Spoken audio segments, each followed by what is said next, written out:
देखिए solid state के अंदर आपके दूसरा वीडियो, ठोस पदार्थ हम किसे कहेंगे? तो वे पदार्थ जिनका आकार एवं आयतन निश्चित होता है क्या कहलाएंगे? ठोस पदार्थ कहलाएंगे, या ठोस अवस्था से हम कह सकते हैं।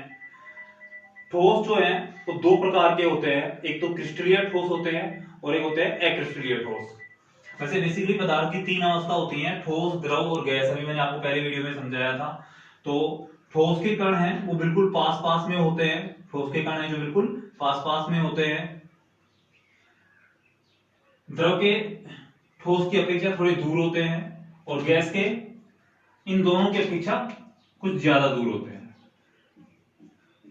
तो इनके मध्य ज्यादा आकर्षण बल होगा, इसके ज्यादा, इससे ज्यादा, और इससे ज्यादा इसके अंदर आकर्षण बल होगा द्रव अवस्था के अंदर, और गैस के अंदर कम आकर्षण बल होगा क्योंकि इसके कण हैं जो थोड़े दूर दूर है। तो ठोस, द्रव और गैस, ये तीनों की अवस्था हो गई। ठोस की परिभाषा आपने सबसे पहले पढ़ ली। अब ठोस पदार्थ जो है वो दो प्रकार के हैं, एक तो है क्रिस्टलीय ठोस और एक होता है अक्रिस्टलीय ठोस। क्रिस्टलीय और एक है अक्रिस्टलीय ठोस। एक एक पढ़ लेते हैं। क्रिस्टलीय ठोस को देख लेते हैं सबसे पहले। तो क्रिस्टलीय ठोस में देखिए, ऐसे ठोस जिनमें अवयवी कणों की एक निश्चित अंतराल के बाद, अवयवी कणों की एक निश्चित अंतराल के बाद पुनरावृत्ति होती है, क्रिस्टलीय ठोस कहलाते हैं। तो अवयवी कण क्या है? सबसे पहले ये पॉइंट पकड़ो आप, अवयवी कण। अवयवी कण का मतलब क्या है? अवयवी कण का मतलब हो सकता है अणु, आयन या परमाणु। इन तीनों को हम सम्मिलित रूप से क्या कह सकते हैं? अवयवी कण। तीनों को सम्मिलित रूप से क्या कह सकते हैं? अवयवी कण, अणु, आयन या परमाणु। तो अगर अवयवी कणों की एक निश्चित अंतराल के बाद पुनरावृत्ति होती है तो उसे क्या कहेंगे? क्रिस्टलीय ठोस। और इनमें जो अवयवी कण है उनकी दीर्घपरासीय व्यवस्था होती है। दीर्घपरासीय व्यवस्था का मतलब है कि जो अवयवी कणों की व्यवस्था है उसका पैटर्न नियमित होता है, उसका पैटर्न नियमित होता है। पैटर्न नियमित का मतलब ये है, जैसे फॉर एग्जांपल आप किसी चीज को ले लो, अगर वो इस प्रकार से चल रही है A B A B A B A B A B, ये तो ये पैटर्न निश्चित है। ए के बाद बी आ रहा है, ए फिर B, A B A B A B, तो ये पैटर्न क्या है इसका? निश्चित है। पैटर्न क्या है इसका? निश्चित है। उसके बाद हम बात करें कि इन्हें वास्तविक ठोस भी कहते हैं। क्रिस्टलीय जो ठोस होते हैं उन्हें क्या कहते हैं? वास्तविक ठोस भी कहते हैं। ये विषमदैशिक होते हैं। विषमदैशिक और समदैशिक क्या होते हैं मैं आपको समझाऊंगा आगे इसी के अंदर। ये विषमदैशिक होते हैं, पहले इनके गुणधर्मों को समझ लेते हैं। इन्हें तेज धार वाले चाकू से काटने पर बनी सतह चिकनी होती है, चिकनी होगी।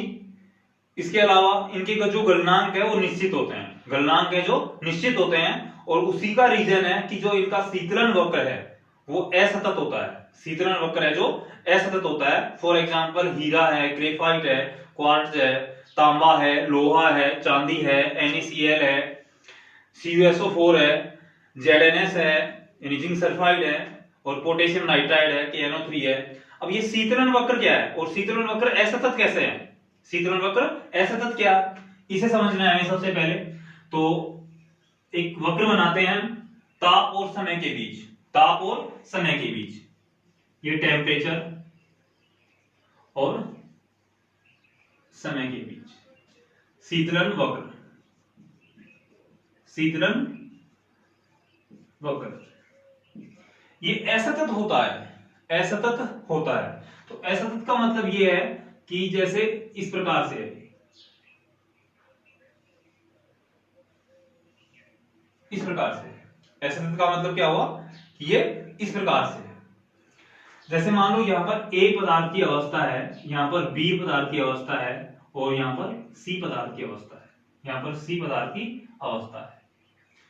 तो यहां पर कोई जैसे एग्जांपल हमने लिए थे क्रिस्टलीय ठोस के, जैसे ZnS को ले लेते हैं, या फिर हम कपूर को ले लेते हैं फॉर एग्जांपल के रूप में, NaCl को ले लेते हैं, किसी एक को भी ले लो।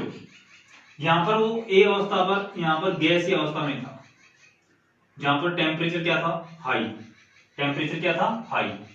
टेम्परेचर लो हुआ तो कौन सी अवस्था में आ गया? द्रव अवस्था में आ गया। फिर और टेम्परेचर इसका लो हुआ तो ये आगे जाकर नीचे जाकर यहाँ पर कौन सी अवस्था में आ गया, ठोस अवस्था। तो ये क्या हो गया, असतत, पहले गैसीय था फिर द्रव हुआ फिर ठोस हुआ, तो इसे हम क्या कह सकते हैं, असतत वक्र। ये है क्रिस्टलीय ठोस का एग्जाम्पल, क्रिस्टलीय ठोस के लिए शीतलन वक्र का एग्जाम्पल। जबकि क्रिस्टलीय ठोस की बात करें तो इससे जस्ट अपोजिट होगा, उसमें है जो यहाँ पर तो असतत है वहां पर सतत होगा, यहाँ पर असतत है वहां पर क्या होगा, सतत होगा। स्टॉप।